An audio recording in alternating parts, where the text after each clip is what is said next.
What could be buried under the sands of Egypt? Well, today I have an intriguing update straight from Abydos regarding the Osirion that you may find fascinating. There have been some new discoveries that, while not earth-shattering, are certainly interesting and add a new dimension to our understanding of this deeply mysterious ancient site. This is just the first of several videos to come that will forever change how you view the Osirion, so stick around until the end of this video to learn more. Let's dive right in.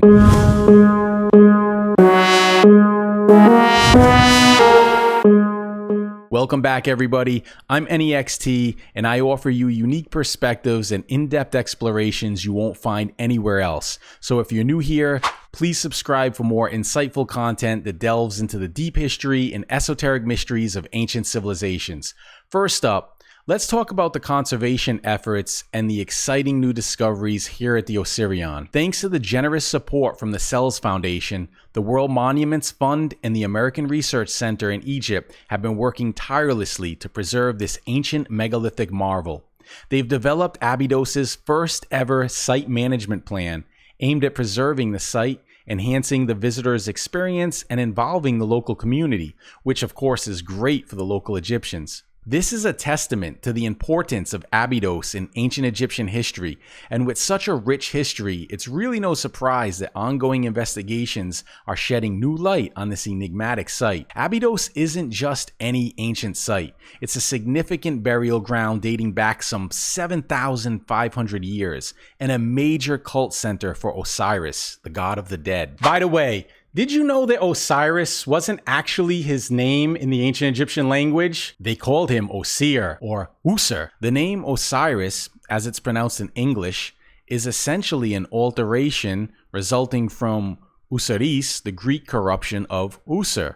And the ancient Egyptians themselves believed that the spoken word held magical properties and that uttering a name out loud could evoke the presence and power of the person or deity it represented.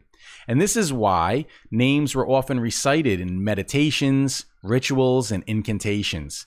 The proper pronunciation and intonation of names were considered crucial in these esoteric aspects, as it was believed that the correct sound could influence the spiritual realm and bring about desired outcomes.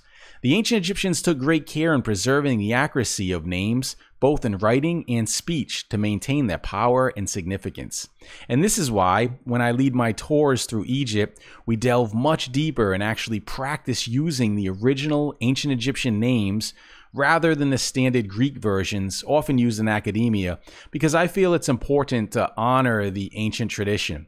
However, for the sake of communicating to a general audience, in this video we'll use Osiris. And believe it or not, the burial place of Osiris himself was believed to be located at the tomb of Pharaoh Jer, one of the early dynasty rulers, right here in Abydos. So, why is Abydos so important? Well, in the Abydean landscape rests the less visited temple of Ramses the Great, as well as Shuna el-Zabib, which serves as a mud brick blueprint for Imhotep's step pyramid complex at Saqqara, the oldest known stone complex in Egypt and the biggest stone complex ever built under the aegis of a single ruler. Also, it's here where you can find some of the oldest remains from the Old Kingdom.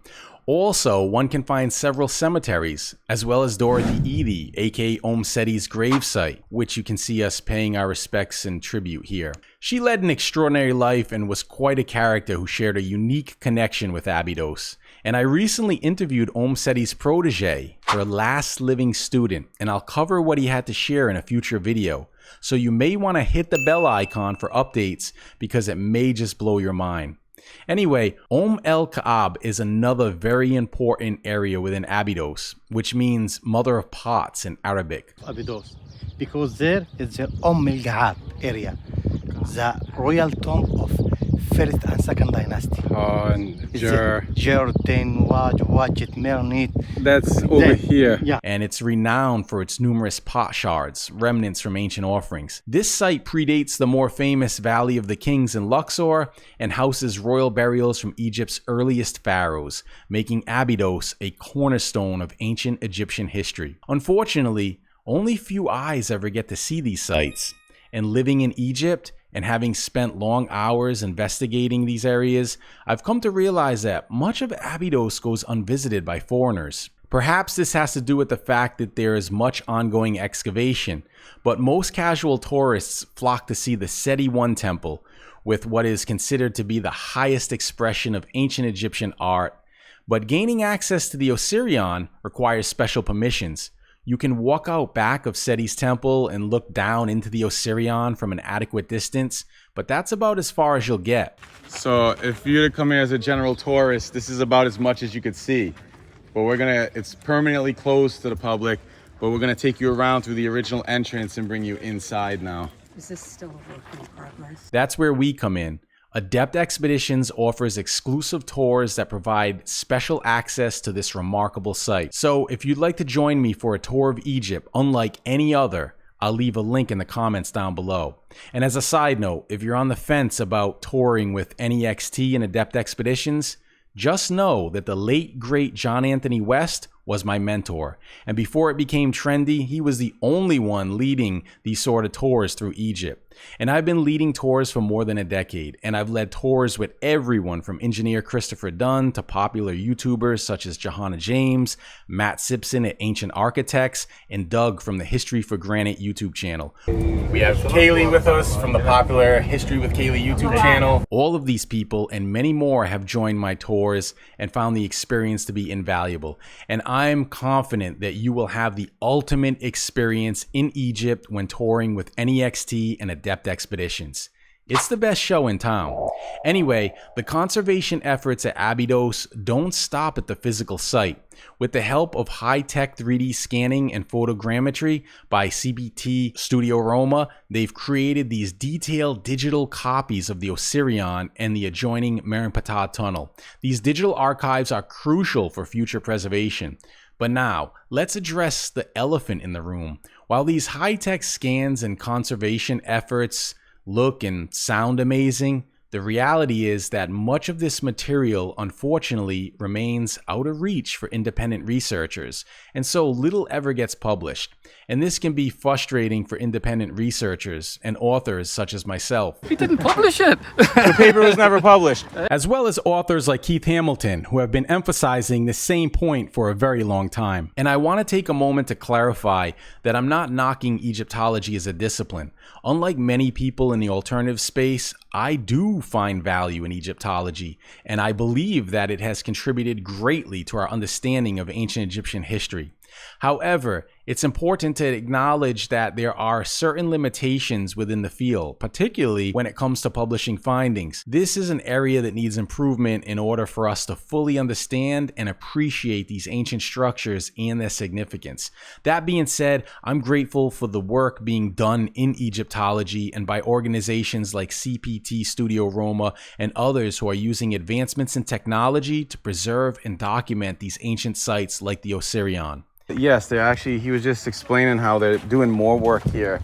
They're gonna maybe start in a month to do some more excavations over here and here. So yeah, it is a work in progress. Well, just this week, the American Research Center in Egypt publicly announced some new discoveries resulting from the ongoing work at the Osirion. While removing some blocks, the team found some interesting things. One of the most significant finds here is the original ramp cut into the shale bedrock. This ramp was used to move the Osirion's megalithic stones, showcasing the advanced engineering skills of the ancient Egyptians. It's a testament to the ingenuity and offers us a deeper appreciation for their architectural prowess. The precision and effort required to construct such a ramp is indicative of a highly sophisticated understanding of mechanics and logistics. This discovery not only sheds light on their construction methods, but also highlights the organizational and labor resources they mobilized for monumental projects like the Osirion. And while this once hidden, now revealed ramp is a remarkable find, it's not exactly groundbreaking, at least in my opinion, and it may not even be new.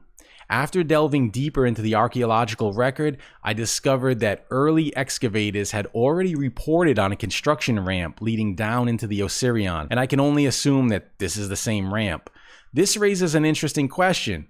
Is it truly a new find or rediscovery that offers fresh insights and validation of previous findings? But that's not all. The team also uncovered decorated fragments, 70 hieratic and demotic ostraca, and identify the original transport route north of the Osirion. These discoveries add layers of understanding to Abydos's rich history. The decorated fragments may provide insights into the artistic and symbolic expressions of that period, reflecting the cultural and religious context of the time. Collectively, these findings contribute to a more nuanced and comprehensive picture of Abydos, enhancing our appreciation of its historical significance and sophisticated civilization that thrived there. Each discovery, whether confirming previous knowledge or providing new data, deepens our connection to the ancient world and its enduring legacy. And while the discoveries have been made public, the work here at the Osirion is far from over. The comprehensive site management plan prioritizes historical preservation, ensuring that the site remains a focal point of archaeological interest and ongoing exploration. Now, it's very likely that these new discoveries have only scratched the surface of what the Osirion is hiding or has to offer. In upcoming videos, I'm going to be delving deeper into the origins of the Osirion, the controversy surrounding its dating, and providing you with some important information that's often overlooked by most alternatives who claim an older date, as well as its true purpose and even its ancient name that no other YouTuber has told you about. But for now, I want to know what you think. What do you think the purpose of the Osirion was? What function did it serve? And what's your take on its dating? Is it attributed to the 19th dynasty New Kingdom pharaohs, or are you in the camp that believes that it's much older? Let me know your theory in the comments down below. And if you're already a Patreon supporter over my Patreon, thank you very much. And if you're not, please do consider becoming a Patreon supporter, because I'd like to keep making more content, giving you guys more exclusive stuff more frequently, and I can only do that with your help. So let's get the word out, share this video, become a Patreon supporter. And another way you can support is by joining one of my tours to Egypt or elsewhere over at adeptexpeditions.com. I'll leave a link for that in the comments down below. And if you've enjoyed the video, don't forget to give it a like and hit that bell icon so that you never miss an update. You're going to want to see these upcoming Osirion videos. And if you're new here and you want more, please subscribe.